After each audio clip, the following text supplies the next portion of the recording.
What's good, everyone? Today I'm going to be reviewing Alien Covenant. Now, I've been watching interviews and bonus features and stuff with Ridley Scott trying to see if he can help me understand what the heck he was going for with this movie. Because I didn't super care for Prometheus. Like, I respect it a lot. It was going for a lot. I thought it was very interesting.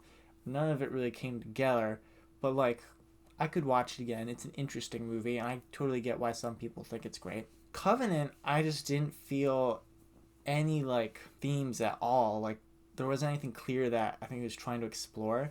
Like the closest thing would be like with David and Walter, like robots having feelings and free will. That's been done 100 times before and done better. And so it's just weird because like I didn't really feel like there was a whole lot being explored here, and maybe there's some false expectations here from Prometheus, where in those interviews I said I watched, he is talking about how he wanted to explore where the aliens came from. And that is in this movie, and that's the best part about it. But that doesn't really feel like the focus. It's like not until like halfway through the movie where those sort of ideas are even really introduced. And it's like in that first half where sort of rehashing Prometheus with a little bit of aliens in there, where it's just like we're with this crew on a spaceship, and like we're like, ooh, there's a cool planet, let's go check it out, and then we find out there's aliens there, and it sucks, and it's like we've done that a dozen times already. And I really just found this movie to be kind of boring, where it's like there's a lot of stuff I've seen before. I did not care for any of the characters at all, except for Michael Fassbender, who's just fantastic. But it's just everyone in this movie is dumb, just like in Prometheus, except they're less interesting and less developed. And it's like I totally thought that it's like you think the captain is going to be the main character, and then he isn't, and it's like his wife, and it's like, what? They weren't building that up at all, really. It just didn't really work. And it's like I can see they're trying to do what they did in Alien and Prometheus, where it's like you have the whole crew, and the whole crew is a character, and you don't really know who the main character is until like the end, and everyone else is dead. And they did that again, but it just didn't work. Like I didn't really think Daniels was an interesting character at all. She's just kind of there, like everyone else is. Like this is the role on the ship. She's doing the things that she does, and nothing more really, except occasionally crying about her dead husband, who's played by James Franco and is in the movie for like a minute, which is like so weird. I saw that and I'm like, wait, what? And there's also a delete. He dies by fire, and there's a deleted scene where he says he's like feels like he's like I'm burning up. It's hilarious foreshadowing. I wish it was in the movie. I'm feeling kind of queasy. Oh, you're not feeling good? I'm just burning up. Now, the worst character in this movie has got to be the medic. I don't remember what her name was, but there's a scene in this movie that was just so terrible, where the medic starts panicking and freaking out and crying at the sight of blood, which if that happens, you should not be a medic at all. And then there's like this slapstick scene that I was kind of laughing at with how stupid it was and how seriously it was taking itself. I couldn't believe it was a thing that had been put to screen, where this lady's getting eaten up by the little baby neomorph, and the medic walks in with a shotgun and tries to kill it, and she slips on some blood because she's not paying attention, and then gets her foot stuck in the door, and then trying to shoot the neomorph hits like a gas pipe or something in the ship and blows up the entire ship with everyone on it. It was so dumb. I couldn't believe that this person was even real, and that I had just witnessed that, and that someone as talented as Ridley Scott could have made that scene. It was just unbelievable. Michael Fassbender, like I said, he's just a fantastic actor. He's playing two completely different characters in this, and it works really well. Like, there are scenes where there's two Fassbenders on screen, and it's seamless. Like, it's perfect. It looks really cool. I'll do the fingering. Go on. Now, he does... David's a little bit quirky. He gets a little bit freaky with Walter. It's... Like, the scene was... There's, like, an interesting dialogue, and then it gets really weird. And then it gets to a point where, like, David's, like, kissing people, and it's just really weird. I don't know what that was about, but it was a thing. And I just think this movie doesn't really work very well as a sequel to Prometheus, where it doesn't pick up where Prometheus left off, which So it just leaves a lot of stuff hanging and just gives us not bad answers, but just unsatisfying, because I would have liked to seen them more fleshed out instead of like a couple flashback scenes and being like, I'm David and this is what happened. Where it's like you see like things that he did in between movies, and all that stuff is interesting. It's just I really wanted more. Now the scene where he goes to that other alien planet, I don't know. I think they're supposed to be the engineers, but I've heard they might be different people. Whatever, and it just kills all of them. That was a really cool scene. That was really well done, and that was probably the best scene in the movie. So it's like there's like 2 minutes of this movie that's like really awesome, and the rest of it I just did not care for at all. And there's all this stuff with how David created the xenomorphs and how he's been running science experiments and stuff, and that stuff was interesting. But there's a lot of ideas there that still aren't explored, where it's like there's the neomorph and he's like, if it smells us or whatever, it might trust us. And having like a pet neomorph, I mean, if I was making a movie, I wouldn't have done that.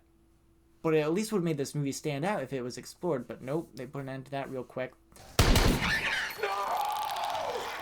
And there's a bonus feature that's like a voiceover of David with just flashing images. I mean, it's not super visually interesting, but what he's saying is, and it sort of implies that he used one of those alien embryos from the end and used it on Daniels to create the Xeno Queen, and that would have been really interesting. And that's probably something they were saving for, you know, the third movie in this trilogy that's never ever going to get made, which mixed feelings about that. I would like to see how Ridley closes it out, while at the same time just like it's not worth it when we can get stuff as good as Romulus, and that the first two movies just aren't a great foundation to build a series on. First two being Prometheus and Covenant, not Alien and Aliens.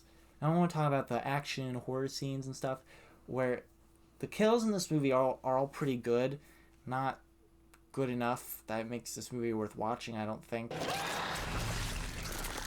There's some cool kills in there, but this movie just lacks tension and stakes, and part of that's because, you know, I don't care about the characters at all. I think they're dumb. But a lot of these scenes feel very rushed, where, like I said, with the scene with the medic, much like she slips on blood and then gets her foot stuck in the door, it has like the beats of something you'd see in a monster movie like this, where it's like the alien is like slowly approaching and she's panicking and trying to get unstuck or whatever. But it just sort of rushes through the scene where all happens really fast. It just makes her look like an idiot. And so I think that's a big part of the problem here, is that everything just feels very rushed, where it's not taking the time to build tension. And like even some of the action scenes, like at the end, where it's like, well, there's an alien on the spaceship, we gotta get rid of it, and then they find it immediately, and then there's no struggle.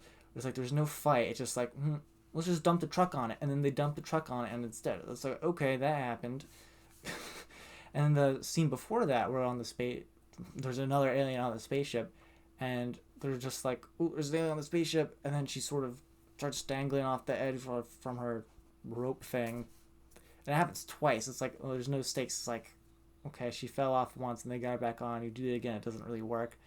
And then the alien, there's not really a fight with the alien because they just use their big robot claw to pick it up and squish it.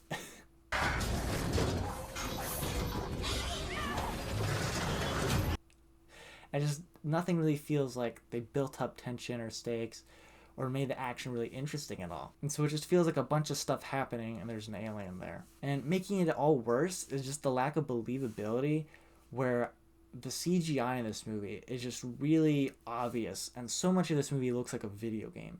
And I'm guessing part of that is this Prometheus's budget, and this movie, like Covenant has like $40 million less to work with. Prometheus looked near perfect. It was a beautiful movie. And this movie, they shot in New Zealand, and all the locations are very beautiful. It's shot very well. The cinematography is great. But there's so much CGI in this, and it looks so bad. It just loses all believability. It's like the Xenomorph and the Neomorph, they had practical costumes, but when you see it in the movie, there's definitely layers of CGI over it, sometimes full CGI Xenomorphs. And it's like seeing a CGI dog. Like, I have a dog. I know what a real dog looks like. And so when I see like a fake CGI dog in a movie, it's like you can't buy into it. Like, that's not a real dog.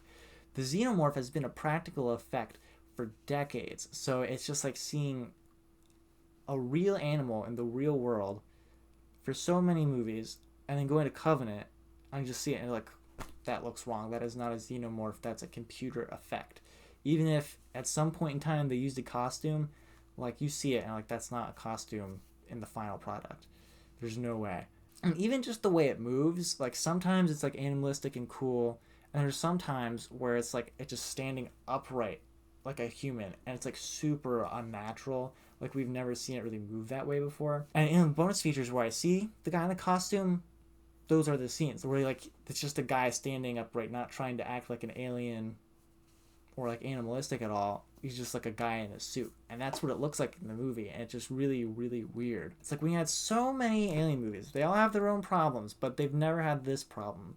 It's like, why are we forgetting how to do aliens right at like movie 7 or whatever we're on now? So weird. So yeah, if you couldn't tell, I didn't care for this movie at all.